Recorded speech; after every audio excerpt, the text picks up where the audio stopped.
Mission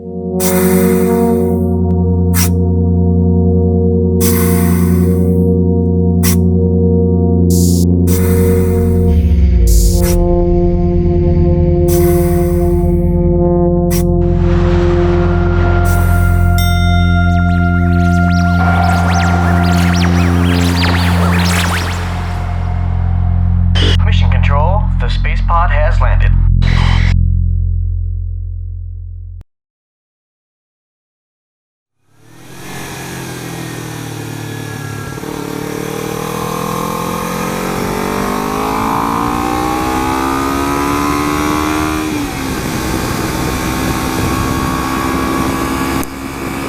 Hey there, YouTubies.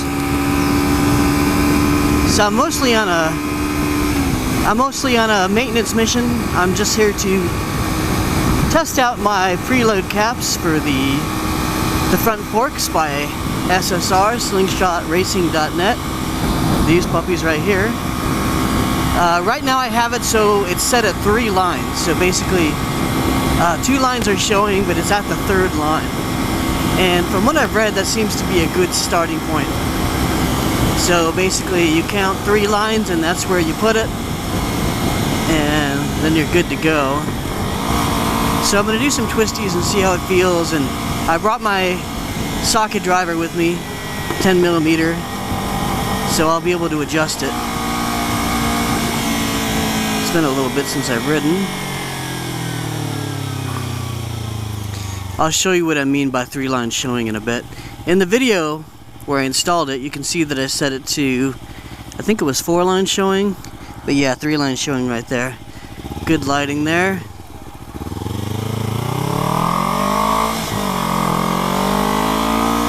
So this is also going to be an all-around vlog update. So you don't want anyone... What a fucking idiot. Takes the open lane and doesn't do anything with it. Nice job. People make mistakes. Yeah, I notice it. Why not? It makes vlogs interesting, you know? Now, I don't think I rip people too hard if they make a small mistake. But I might give them a little ribbing if they make a Abarth. I think that black Abarth lives near me. See, I interrupted myself. I don't rip people too hard for no reason. But, you know, if someone gets in the open lane and doesn't do anything with it, I'll notice it. So, what I'm going to do is I'm going to adjust these preload caps. So far, it feels pretty good. Anytime you do a mod like this, it's always weird to ride the bike because it changes things a little bit. Hopefully for the better. But there's always an adjustment period. And I do need to get another GoPro adhesive base plate, because I don't want to use the suction cup. I want to have a base plate right there and just set it up. So I'm going to get one of those, but I need to get more of those from Target. Yeah, I think Target has them. So, a little update. The sprocket feels freaking awesome. 1543. You can just add a 40 in the rear. You'll get the same final drive as I have.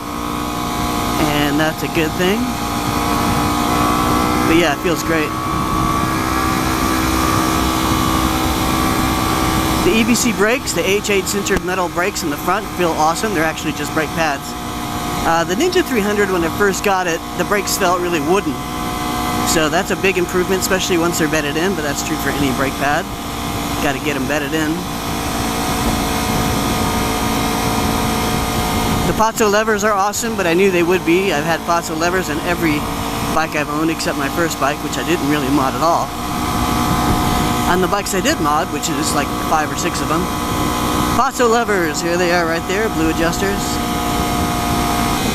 And on the Ninja 300, it has a really bizarre friction zone at the very end of the travel. So if you get a Pozzo adjustable lever and you adjust your friction zone, which you can do with your lock nut right here, then you can get that friction zone to be exactly how you want it, which I have done. Okay, so far it feels good. I don't even know if I need to adjust it, but I'll know once I get to the corners. So you can see 2 lines showing, but it's on the 3rd line right there. That's how I have it adjusted. And it feels really good. It feels kind of like stock. And I know I can get it stiffer than stock if I go to 2 lines or 1 line, which I'm not gonna go too stiff on these. People do funny things when they see cameras, man. People have I've caught them waving at the rear cam. And what I do is I turn off all my LEDs so they can't see me, they can't see if I'm recording or not. If they see me pointing at stuff, they might get an idea that I am recording. I checked my tire pressure today. She is slow as fuck. Slow and sloppy. And distracted. I'm part snowcat. So I'm getting my ECU replaced next week, which is this coming Monday or Tuesday. That also means I have to get my ECU reflashed by Flashtune. Flashtune.com. If you were planning on getting an ECU flash, wait until you have your ECU replaced under the recall warranty stuff. So, because Flashtune has to recreate their flash based on the new ECU from Kawasaki.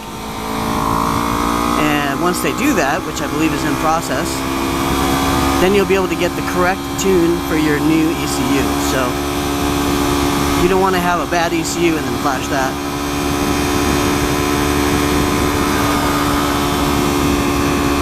That cop waved at me. Yeah, this gearing is spectacular. Spectacular!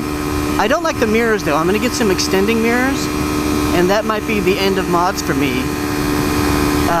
I'll probably do an oil change. That's not a mod, of course. That's just maintenance, but I will show you that. And I'm gonna go full synthetic. Like I said, I checked the tire PSI. Always check your tire PSI. I know it kind of sucks to do that, but just do it. If you have to, get the right kind of connectors that make that job easier. Tire trap potential right there. Get the right kind of connectors. So, and if you have to, get some 90-degree valve stems for your bike. That'll make that job a lot easier, because then you can use the same connectors you use for your car, like a straight connector. So PSI is important. I had my PSI kind of low for the Snake, and then it was even lower than that when I checked it today. So bike felt okay, but I got it right anyway. I think I went 30 in the front and 31 in the back. I'll know about these forks once I get into some corners up here, because I know these corners so well that I'll know the differences. And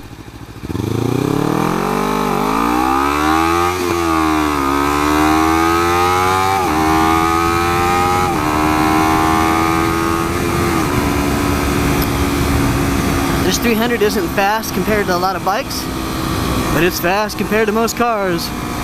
It's about as fast off the line as my Abarth. Okay, let's try this thing in the corners and see how she goes. So far, the bike feels great. Okay, I'm getting a little bumpiness. How is the fork handling? This is my baseline. Let's see how mid-corner bumps are handled. Pretty good. I'm gonna stiffen it up just a hair. Okay, so how do the forks feel? Decent. Why are you half out of your lane? Are you letting me pass? Why are you crossing the double yellow? Maybe you're a bad driver. See how there's a big left turn here? I'm not going to pass him with a left turn there. Sometimes cages will move over at a time where it's not good for you to pass. Can't see yet. Okay, he's trying to let me pass.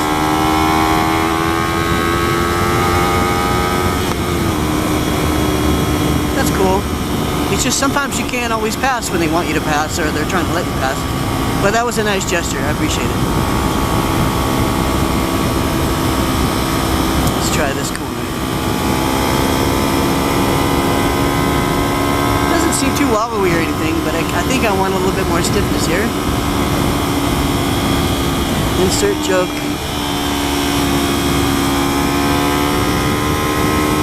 Not bad. Feels a little, I feel a little movement. Okay, I'm probably gonna make it a little stiffer. I just need a good place to pull over.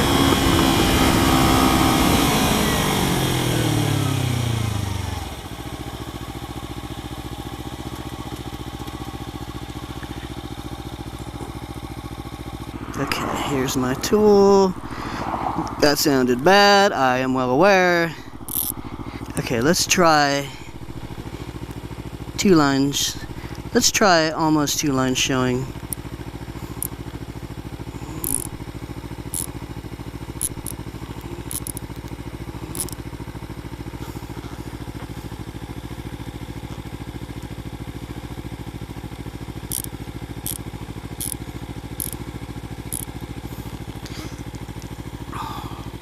Okay, I'm sort of guesstimating. I'm good at estimating visuals though, spacing, but I got shadow here. Yep, that's good. Okay, so we went a little stiffer on the front. We got 2.5 lines showing. You can also use a little millimeter ruler to make things easier for you.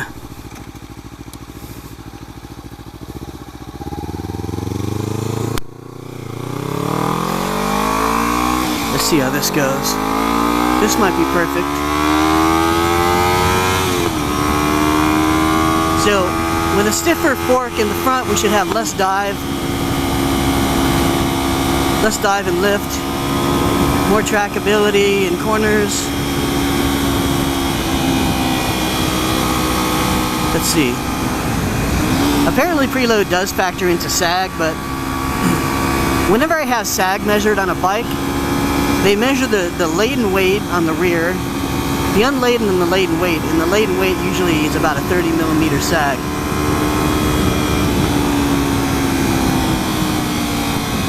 And this way, you know, you got to make sure you're well within the range of the shock travel. Feels pretty good.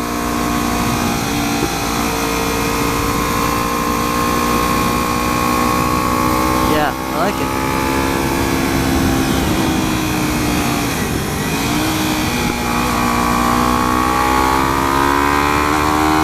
That sprocket right now is really helping me squirt out of corners.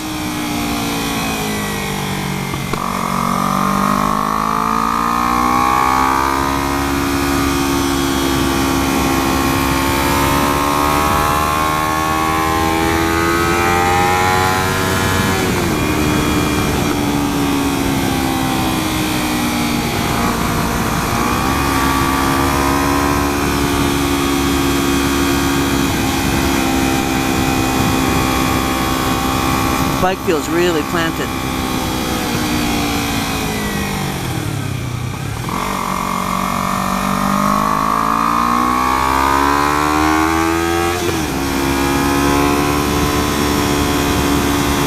This bike can definitely get you into trouble if you don't respect it. It's only a 300, but it'll go, man. It'll go. Turning points are a little different with this suspension setup difference.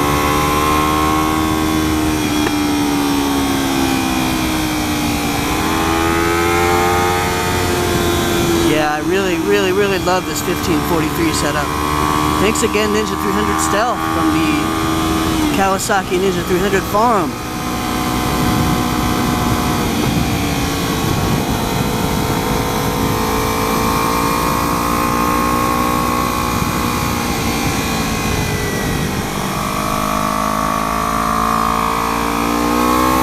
Now let me talk about tires for a second. Some people have said the IRC tires that come with this bike are just fine or sufficient. And sufficiency is not the same as excellence. Sufficient is not what we're aiming for, is it? Do you want the sufficient bike for you, a sufficient bike, or do you want the best bike for your budget and in the CC range that you're looking for? In other words, why didn't you buy a CBR 250R or a Hyosung? A Hyosung is sufficient, but it sucks in many ways. It's not excellent. You know, the tires are sufficient. Yes, indeed they are sufficient. But they're not excellent. Now, would you put everything, your mods, your bike, on sufficient tires? Or do you want the best tires that you can afford? And actually, the best tires for the 300 don't even cost that much. Right? So why would you just settle for sufficient? A car is sufficient, But why do we ride bikes when we could all just be in a car? Oh yeah, good squirt right there. You know, some dating partners are sufficient, but do you want sufficient or do you want ideal? You want ideal, obviously. So the sufficient argument is not a good argument.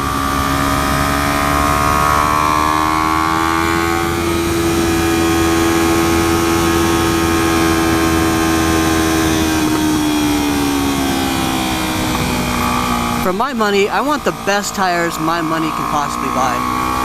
And for this size range, the Pirelli Diablo Rosso 2 is it.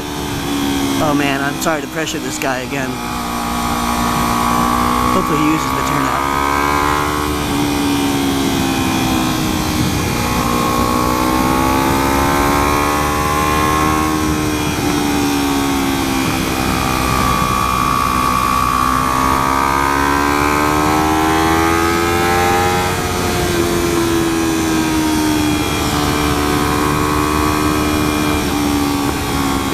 Careful with blind corners. Sometimes people are so slow they're effectively stopped.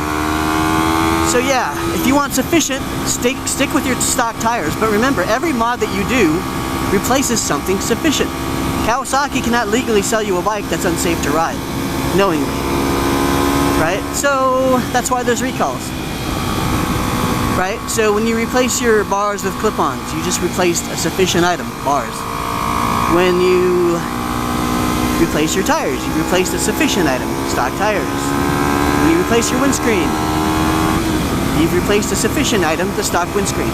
You guys get it by now. If you don't, well, I don't know what to tell you. Now, some racers will use the power of their authority to say, well, I'm faster than you and I think these tires are fine. Here's something to remember though. Racers know how to get the best out of a tire that sucks, or a tire that's worn down, or has gone off, as they say. Valentino Rossi can go faster than you on an IRC, but you are still probably better off on a better tire because it's more forgiving. If it prevents you from one crash because of outright grip and compliance and feel, it's worth it. Okay, so don't accept the authority of someone who says that tire is fine. And like you need to do some Herculean tasks before you're allowed to move up. Because here's the reality. Even a racer is not using the full potential of that 300 on the street, or a 600 or a liter bike. So the fact that a Pirelli is, quote, too good for you is a bad argument. Because a lot of people aren't even using the full potential of the 300 on the street. I would catch a lot of people with this section. Okay, so this preload feels good. 2.5 showing. Ooh, how am I almost out of gas? I had 3 lines showing when I started. That's weird. Good thing I get 50 miles per gallon. I like this section too. It sucks that it's all slow, but what are you gonna do? Cagers. Share the road. I could have turned around there, I guess. But I like this section. It's on. Because here's the thing. If you do crash on your IRCs, you're gonna wonder if the tires would have made a difference. Skill is a huge part of it, and usually it's rider error, but still. And I recommend sticking with the stock sizing as well. 110, 140. Because when you bought your 300 or your bike, you didn't get a sufficient bike. You didn't buy an old Ninja 250. Maybe you did, but and sometimes there's sufficiency for skill. That's a good argument too. But you also want to have that item be well beyond your capabilities. So in other words, when you start playing tennis, are you going to use some crap-ass racket from 1974? No, you're not. You know, that tiny wooden head. Wooden frame and all that shit? No! You're gonna get the best racket for a certain price point that you're willing to spend as a beginner until you know you're gonna keep playing tennis and stick with it, and you're gonna learn on something good, and that's gonna actually give you an advantage. It's gonna give you more headroom to truly realize your potential with that racket, and you'll be able to grow into it. You know, some people buy bigger bikes because they're more than you need for the street, but you can grow into them. And there's certain, oh shit, I need gas. How am I so low on gas? I gotta take it easy. If I run out of gas, that's gonna be hilarious. This bike sips gas, so I should be able to make it back okay.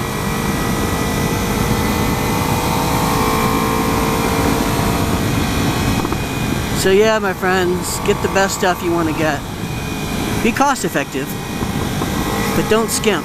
Because when you skimp on stuff, you pay for it later. I'm not saluting, the sun's in my eyes. You can stop braking anytime now, you're killing my efficiency. Okay, you're braking too much. SUV, I'm officially wanting to pass you now.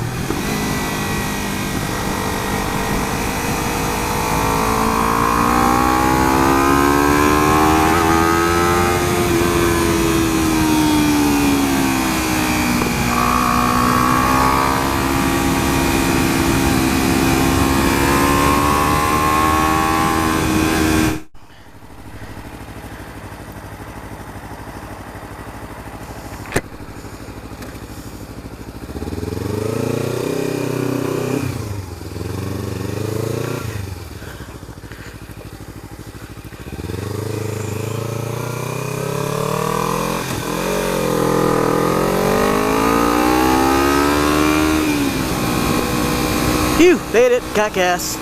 Everything's good. So yeah, 2.5 line showing is a good setting for the SSR Preload-Caps.